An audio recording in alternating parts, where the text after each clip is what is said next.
Hello everyone. It's been a while since I made a video.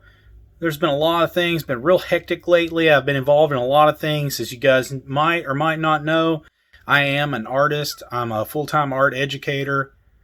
I also teach Sunday school. I have four children. I do these videos. I've got a really full plate. But I want to do a video series on racism. So that's a really hot button issue. It's always been a big issue in America. And I want to address it because I think a lot of the ways that we are turning to solve this issue, or the ways we pretend like we want to solve this issue, actually fly in the face of God and everything that's true and any kind of productivity or progress that we could ever hope to make. So I actually recorded this video about a week ago, and I just never uploaded it yet, but I just wanted to go ahead and cap off this idea that I want to make a whole series on this because this is a really complex issue, and there's a lot to talk about from the point of view of an artist, from the point of view of a conservative, and especially the point of view of a Christian. All right, guys, I hope you enjoy. This is just the first installment, kind of an overarching theme, but I'm going to break a lot of these ideas down much more in videos to come, and I plan on I've written blogs about a lot of these issues, and I may even write more and try to break this down even further. Okay, so I know these are short videos. I like to keep them short to keep your attention and kind of give you a little bit at a time, but that also doesn't allow us always to unpackage ideas fully. All right, enjoy. Hello everyone. In this video I wanted to talk a little bit about racism. It's all over the news, it's all over the media, that's all we hear about, and I want to comment about it because of some experiences that happened to me recently. What brought this up is I actually had to watch a video for some kind of for my men's group at my church, and it was a video that had some history in it, and I thought it was an interesting video. Not everything in it was really historically accurate, but it was pretty good. Just, a lot of things were overly simplified and different. You could always find things to take issue with. But the point is, I watched the video and I left a comment on it, asking somebody a question about something. And then I get a notification that somebody's commenting on this stuff. This person gets on there and starts telling everybody that basically that white people stole everything, and everything that's horrible in the world is all because of white people and all this crazy stuff. And then he went around rewriting history, kind of like Joe Biden style, where he's saying, well, actually Gutenberg didn't invent the press. A black man did, which, Gutenberg invented the molding, a new molding technique for metal type. And so it's not really, he didn't invent the press. He's one of the people that actually made it a Western phenomenon, and we started using it to basically explode the world with information. But at any rate, he made an addition to but I don't want to get into that. If anything, I would say that actually it's probably, I believe people in China that invented the press and modified it over the years. But one of the other things he tried to rewrite was the history of white Jesus. So we have these white Jesus paintings, right, where he's depicted as a Greek, or what we would consider to be a European, right? And I tried to explain to him how, in just a simplified version, how this idea of this image we have of Jesus evolved over time by artists who were basically, mimicking Greek gods and what they thought gods should look like. The early church, and for a long time, the early church was primarily, Gentiles who are converted pagans. So the early images of Jesus were actually, modified pictures, heavily inspired by, the Greek gods like Apollo and things like that. But his idea was that, it's all a white conspiracy, that really this guy, Caesar Borgia, was the model for this, and it was all made in this big plot to get, certain armies to kill black people. All this really wild stuff that is not true whatsoever. Now, I've never seen any source of any historical validity that says Caesar Borgia was actually a model for any of these paintings, but if he did model for them, people model for paintings of Jesus. That was no big deal. That's not a conspiracy. And, as far as trying to use that as leverage, I think his idea was that, there was this Pope, and the Pope was trying to get his armies to kill people, and the armies refused to kill black people because they look like Jesus, which is absurd because, not to pick on Catholics, they have their dark moments in history, but there have been many executions of white people via the church, and that's so sad because if you're a true follower of Christ, that's the very last thing that Jesus would have ever wanted is the church to execute people for silly reasons, or it's such a preposterous idea, But at any rate, I digress. The point is they killed tons and tons of white people as well. So how did they get people to allow them to kill white people after they tricked everybody into thinking that Jesus was white? Anyway, it was just a bunch of nonsense. I started to wonder if the guy wasn't unhealthy in some kind of way, and so I basically just stopped arguing with him. But one thing I did leave him with, regardless of what color Jesus was, which I know he's Jewish. I don't know exactly what Jewish people would have looked like perfectly at that era, But at the same time, I don't care. I know that anybody, regardless of genetics, who was out in the sun as much as those people were, would have been dark regardless of their DNA. But that couldn't matter to me or any other Christian that I know, in the very least. That, I do care about his ethnicity, that he was Jewish, because his story is wrapped up in Jewish history. And the story of Jesus is beautiful and intricate and poetic. And so I do care about that. But I don't care what color he was. That's the most ridiculous thing. The only thing I care about is that God loves us and sent his son to die on the cross to pay for our debts. And, I told this guy that he needed to stop thinking about things so much as white or black, but instead think of people as image bearers. We all bear the Imago Dei. We're all created in the image of God, and so we all have immeasurable value and dignity. And that's the way I look at people.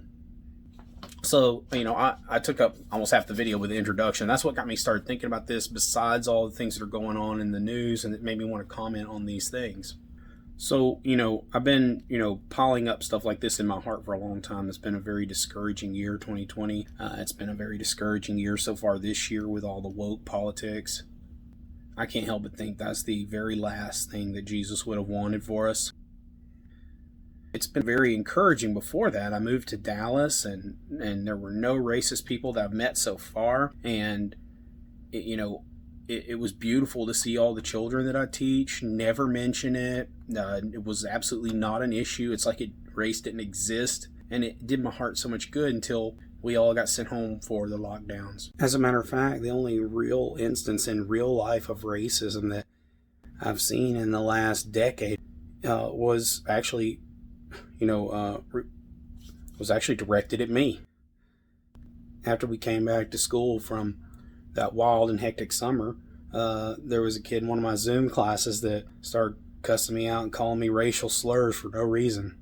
So George Floyd died, and because of that, all the racist cop murderer myths started getting perpetuated, which I just saw a study where they or a survey, not a study, where people were surveyed, and people have been brainwashed all across the nation to think that cops are just going out murdering black people. It's actually really scary. They didn't realize that, not that this is an acceptable number, but there are only about 20 unarmed black men killed by police every year. And just because they're unarmed doesn't mean they're not violent and trying, and not, it doesn't mean that the shootings weren't at least justifiable by our laws. We have to remember that these police are human beings too, with rights and human dignity, and they have families, and they have the right to protect themselves while they're out there trying to protect us and to ensure that we have rights. Okay, so that's something we can't forget about. And they're not always going to make the right decisions, and sometimes the situations are tricky and there is really no right decision. But the people that answered this survey thought that, hundreds, thousands of black people were being murdered every day by police or every year by police, which is just simply not true. Like I said, it would be my wish that no one would die ever, but it's just not possible. Just look at the sheer number of interactions that police have with people in general. And to have as few of unarmed shootings and mistake killings and accidental killings as they do, it's actually a miracle if you just think about how many interactions police have with people every day or every year. It's astronomical.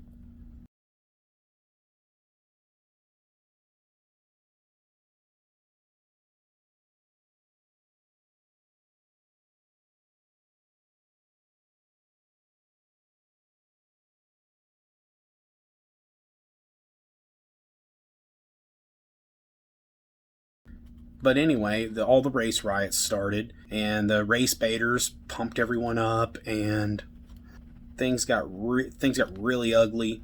And I didn't realize people felt this way anymore. It was actually kind of a shock to my system. I actually hate politics, and that's one of the things that jarred me into studying politics again and getting involved in stuff like this. I would much rather just make art and spread the gospel, which I think that's the biggest answer to the political problem, is spreading the gospel. But at the meantime, we can't give up the fight on the political end either. But I had no idea people felt this way. It was just after being so encouraged ever since I moved to Dallas years and years ago, to find out that there were so many people that felt this way. Even people that I was close to were so racist that not against black people as you'd expect, but just racist against everybody. They hate white people. They think everything should be boiled down to race. It was like, what? Are you serious? I couldn't believe it. And this is Black History Month, and I think on a certain principle in me, it's like I don't know if it's right to separate people out by race for history, but if it helps some people erase some negative stereotypes and self-impressions that they have, or impressions about who they are that have been fed to them by the media or culture, and it lifts their spirits and helps them to see that there's a reason they should be proud of who they are, then good. That's a good thing, I think. And so I don't know that it's successful. I hope it is, but I just I think our culture in general focuses way too much on skin color, which is easily the most superficial and stupid thing to focus on. It couldn't matter less in all reality.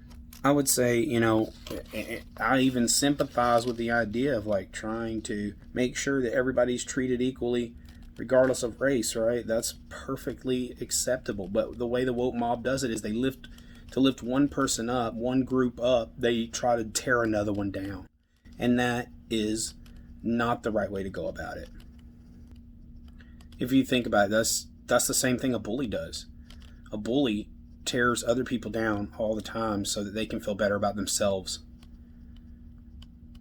And it just, right now, a lot of our establishments and a large portion of our population is on board with this large scale bullying.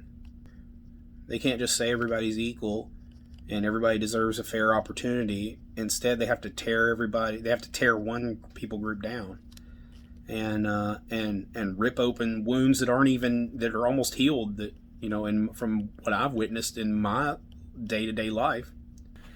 So finally, I'd like to tackle two more ideas while I'm on this subject. And the first one is cultural appropriation. I don't agree with the premise that cultural appropriation is bad. So that might, somebody might get upset right now because of that. But all art, I'm an artist, and all art is cultural appropriation. I mean, I think it's a good thing to try and understand other cultures. I think it's a good thing to take pieces of other cultures that are good and try to implement it into your own. When that happens, everybody benefits. We all, in this day and age, stand on the shoulder of giants, and we make achievements off of the progress of others. I mean, we have a vast amount of history, great minds throughout history to draw from. And without that appropriation, this country and the state of the world would be in a really, really sad shape. Every piece of art that we enjoy, are we appropriating the culture? Are we guilty of cultural appropriation for Italian culture from the 1500s when we enjoy the Renaissance? For the later abstract movements, are we culturally appropriating Russians and the like? It's just such a silly notion.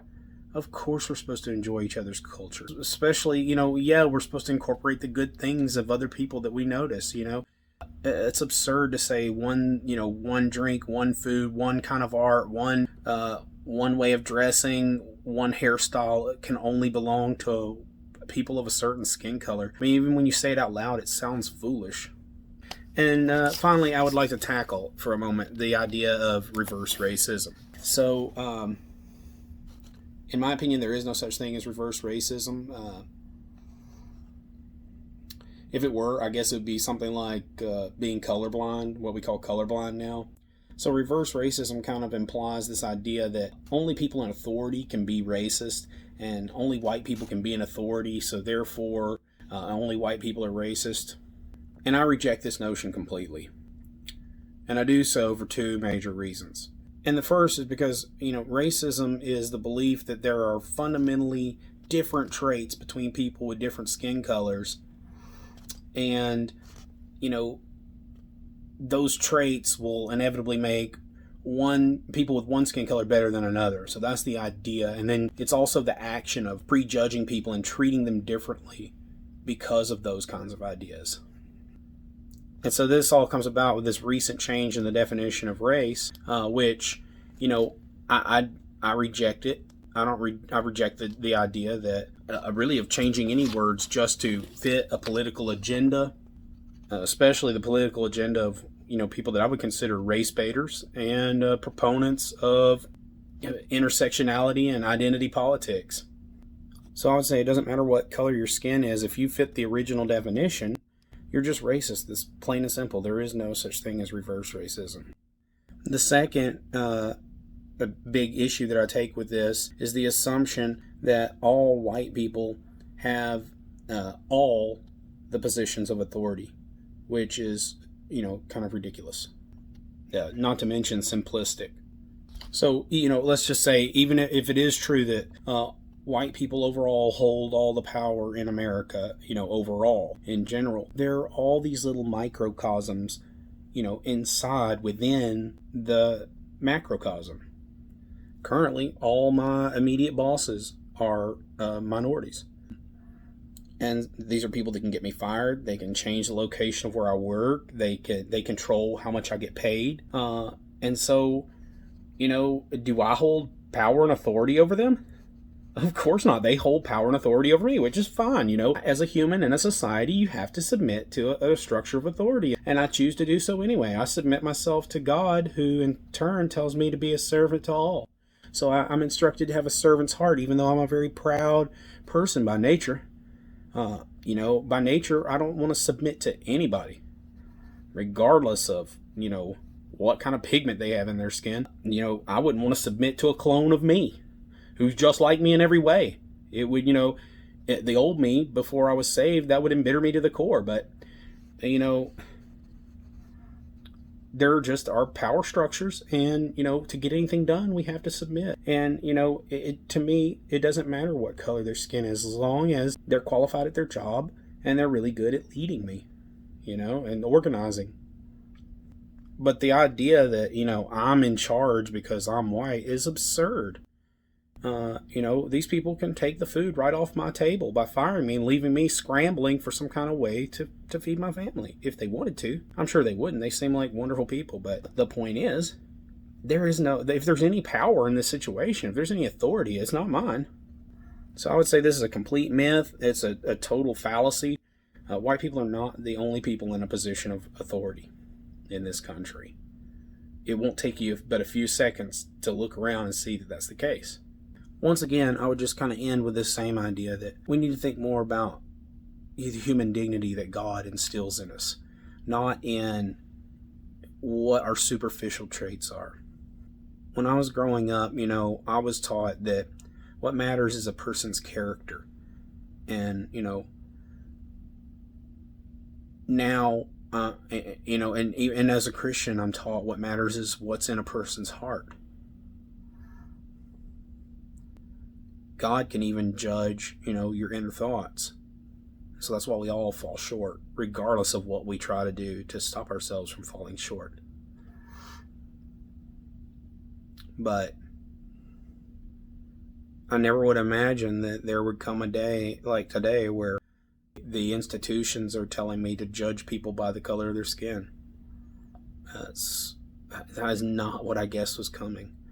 I would have never foreseen that. I would have figured it would have been a struggle the other way, just trying to make sure everybody, got rid of all their biases and their tendencies to be tribal and to get past all that. I had no idea that would become the norm, where everybody be trying to force people back into that mold. But in the name of social justice. So, at any rate, we get our value and our dignity from God, and nobody can take that away. Nobody can give it, and it has nothing to do with our skin color. All right, guys. Until next time. If you enjoyed this video, please consider liking and subscribing, and by all means, appropriate my culture.